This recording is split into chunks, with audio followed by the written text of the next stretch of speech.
ಸೂರಜ್ ರೇವಣ್ಣ ಅಸಹಜ ಲೈಂಗಿಕ ಕೇಸ್ ಪ್ರಕರಣ. ಸೂರಜ್ ರೇವಣ್ಣ ಪ್ರಕರಣ ಸಿಐಡಿ ತನಿಖೆಗೆ.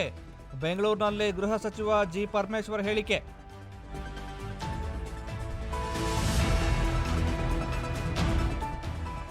ಸೂರಜ್ ರೇವಣ್ಣ ವಿರುದ್ಧ ಸಲಿಂಗಕಾಮ ಆರೋಪ. ಹಾಸನ ಹಿಮ್ಸ್ನಲ್ಲಿ ಸೂರಜ್ ವೈದ್ಯಕೀಯ ಪರೀಕ್ಷೆ ಅಂತ್ಯ. ಸಂಜೆ 4 ಗಂಟೆಗೆ ಸೂರಜ್ ಬೆಂಗಳೂರಿಗೆ ಕರೆತರುವ ಸಾಧ್ಯತೆ.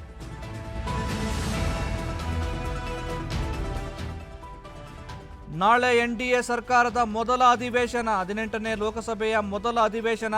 ಪ್ರಧಾನಿ ಮೋದಿ ಸೇರಿ ಸಚಿವರ ಪ್ರಮಾಣ ವಚನ ಸ್ವೀಕಾರ.